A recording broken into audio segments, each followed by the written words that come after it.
Very good evening students, कैसे हैं आप सब लोग। मैं कलश गोयल स्वागत करती हूं आप सभी का आपके चैनल अकाउंटिंग गुरुजी पर। स्टूडेंट्स, आज की हमारी क्लास में हम बात करने वाले हैं क्वेश्चन मार्क के बारे में। हमारे माइंड में क्वेश्चन मार्क हमेशा रहता है। क्या क्वेश्चन मार्क रहता है कि अगर एग्जाम में ऐसा हुआ कि हमें कोई क्वेश्चन नहीं आया तो हम क्या करेंगे। ये क्वेश्चन मार्क सभी के माइंड में रहता है, चाहे वो टॉपर हो या वो ब्रिलियंट से ब्रिलियंट स्टूडेंट ही क्यों ना हो। हर किसी इंसान के साथ कुछ कभी ना कभी ऐसा हो जाता है कि हम पढ़कर सब कुछ जाते हैं, लेकिन कई बार हमें कोई क्वेश्चन नहीं आ पाता, या फिर कोई डल स्टूडेंट हो, कोई ऐसा स्टूडेंट हो जो थोड़ा पढ़ाई में ठीक है, मीडियम है। तो सबके साथ इस तरीके की प्रॉब्लम जो है वो रहती है। तो आज हम इस वीडियो में बात करने वाले हैं कि अगर आपके एग्जाम में आपके साथ ऐसा होता है कि कोई भी क्वेश्चन आपको नहीं आ रहा है, तो उस सिचुएशन में आप क्या करेंगे। आप उस क्वेश्चन को छोड़कर आएंगे? नो। अगर आप छोड़कर आ रहे हैं तो आप बहुत बड़ी गलती कर रहे हैं, क्योंकि एग्जामिनर का जो पेन होता है वो वहीं रुक जाता है जहां आप किसी क्वेश्चन को छोड़कर आ जाते हैं। तो ये हमारा जो आज का वीडियो रहने वाला है उसमें हम इसी पॉइंट पर बात करने वाले हैं।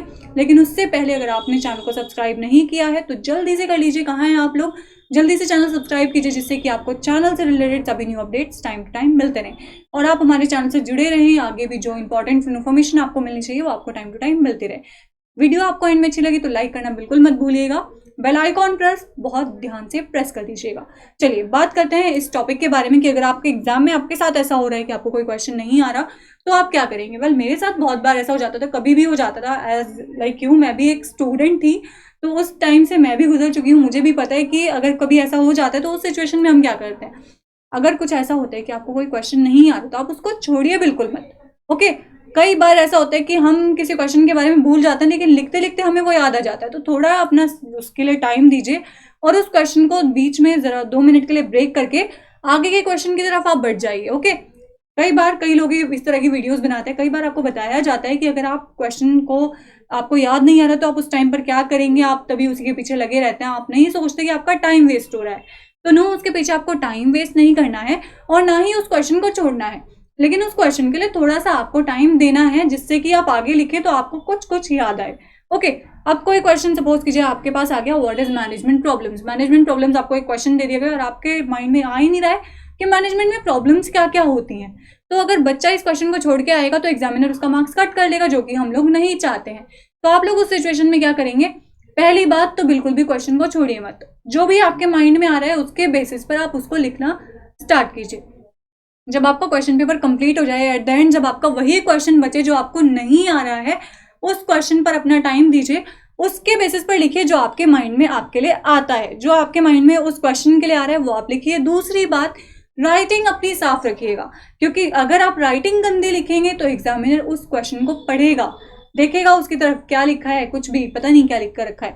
लेकिन अगर आप उसको इफेक्टिव वे में लिखेंगे, कुछ हेडिंग्स में बनाकर अच्छा सा लिखेंगे, क्योंकि क्वेश्चन से रिलेटेड तो डेफिनेटली आप लिख सकते हैं। अगर आपसे मैनेजमेंट प्रॉब्लम्स पूछी गई हैं तो प्रॉब्लम नहीं पता तो एटलीस्ट मैनेजमेंट तो लिख दीजिए, राइट। कुछ तो मार्क्स मिलेंगे। अगर आपका सपोज कीजिए आपका 5 मार्क्स का क्वेश्चन है तो 5 में से आपको ज्यादा नहीं तो 3 मार्क्स तो मिल ही जाएंगे अगर आप कुछ भी लिखकर उसमें आएंगे।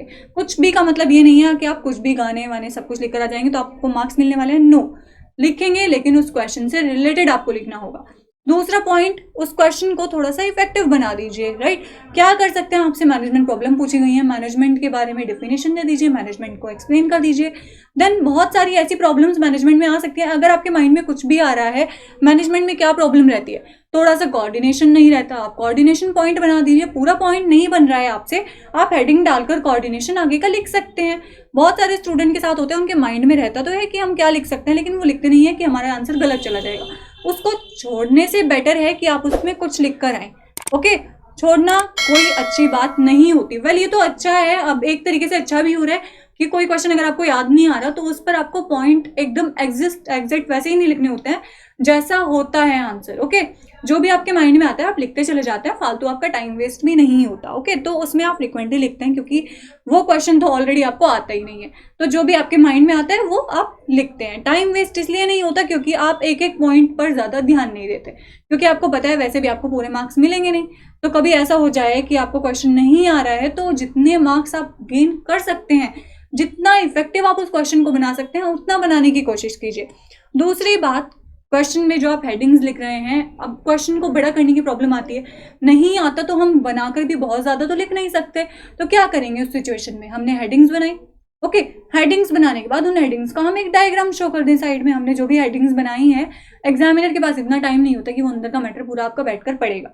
आपने इफेक्टिवली लिखा है, आपने स्टार्टिंग से पूरा पेपर अच्छा किया है, एक क्वेश्चन अगर आपको नहीं आ रहा तो वो सिर्फ उस क्वेश्चन पर बैठने वाला नहीं है देखकर उसको। ओके, आपने हेडिंग्स भी उसमें डाल दी, पिछले जैसे आपने क्वेश्चन सिमिलर किए हैं वैसे ही बिल्कुल आप उस क्वेश्चन को भी अगर अटेम्प्ट करेंगे ना तो एग्जामिनर आपको सीधे मार्क्स दे देगा। उस क्वेश्चन में इतना ज़्यादा ध्यान भी नहीं देगा। लेकिन मेन पॉइंट सिर्फ ये है कि छोड़िए मत, उस क्वेश्चन को बीच में से बिल्कुल मत लीव कीजिए। ओके, जो भी माइंड में है, जो भी आप जानते हैं उसके बारे में, नहीं भी जानते हैं ना तो सब्जेक्ट से रिलेटेड एटलीस्ट कुछ लिख कर आ जाइए। ओके, सपोज हमारे साथ कई बार ऐसा हुआ है, इनफैक्ट अकाउंट्स का जब हम लोग एग्जाम देने के लिए गए तो उस टाइम पे एक क्वेश्चन ऐसा आ गया कि उस क्वेश्चन के बारे में मुझे दूर से दूर तक भी कोई नॉलेज नहीं थी। मैं नहीं जानती थी कि उसमें मैं एक्चुअल में लिखूंगी क्या। ओके, लेकिन क्वेश्चन जो था वो 15 मार्क्स का था। 15 मार्क्स कम तो होते नहीं है, 15 मार्क्स तो बहुत मायने रखते हैं। तो उन 15 मार्क्स को मैं गेन कैसे करती? मेरे माइंड में एक आइडिया आया, अगर क्वेश्चन नहीं आ रहा तो डेफिनेटली सब्जेक्ट से तो रिलेटेड है, अकाउंट से रिलेटेड है। अब अकाउंट्स में क्या क्या होता है उससे ही रिलेटेड जोड़ तोड़ के कैसे ना कैसे करके मैंने उस क्वेश्चन को अटेम्प्ट किया।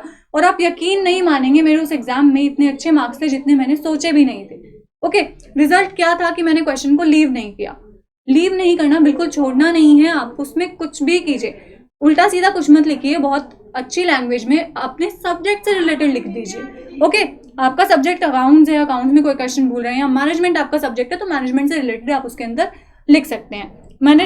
मैनेजमेंट में आपके जो ऑब्जेक्टिव्स वगैरह रहते हैं उनसे रिलेटेड आप कोई भी आपने पॉइंट्स लिख दीजिए, उसको अच्छे से शो कर दीजिए, एक अच्छा सा डायग्राम बनाइए, उसमें कोटेशन एक आदि ऐड कर दीजिए, तो क्वेश्चन आपके लिए डेफिनेटली बहुत ज़्यादा इफेक्टिव हो जाएगा। आपको प्रॉब्लम भी नहीं होगी और आप उसको बहुत अच्छे से लिख भी पाएंगे। ओके, तो इस तरीके की ट्रिक्स अगर आप फॉलो करते हैं, इस तरीके से आप क्वेश्चन को इफेक्टिव बनाते हैं, तो आप डेफिनेटली उस क्वेश्चन में 5 में से 3 क्या 5 में से 4 मार्क्स भी आपको मिल जाएंगे।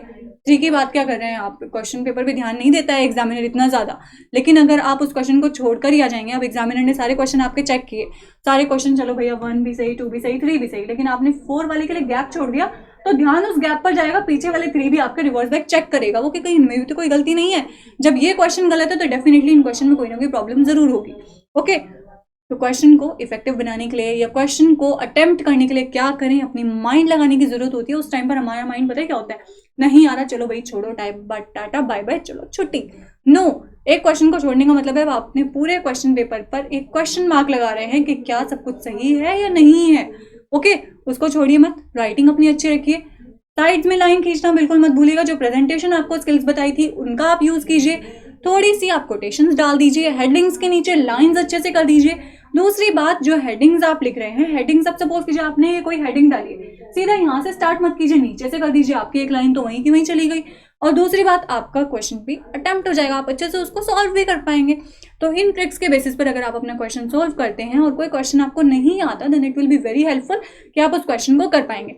दूसरी बात, एक कॉन्फिडेंस लेकर जरूर चलिएगा। ये सोच लीजिए नहीं भी आ रहा है तो भी करना है, एक कॉन्फिडेंस होना चाहिए, क्योंकि confidence makes a man perfect, right. Confidence किसी भी इंसान को परफेक्ट बनाने में हेल्पफुल होता है। अब आप में कॉन्फिडेंस है तो आप कर पाएंगे, अगर आप में कॉन्फिडेंस ही नहीं है, आपको लग रहा है नहीं मेरे से नहीं होगा, तो आप बिल्कुल नहीं कर सकते। ओके, कॉन्फिडेंस लेकर चलिए। दूसरी बात, थोड़ा सा इफेक्टिव बनाने की कोशिश कीजिए।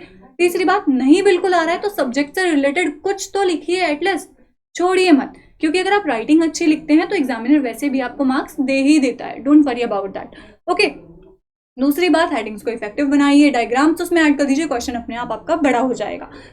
इसमें आपको कोई भी ऐसा लगा कि मैंने कुछ गलत बोला है या कुछ भी आपको प्रॉब्लम है तो आप मुझे कमेंट करके बता सकते हैं। कल मिलते हैं आपसे एक नए और एक बहुत ही इंटरेस्टिंग से एक अच्छे से वीडियो के साथ, तब तक के लिए शुक्रिया।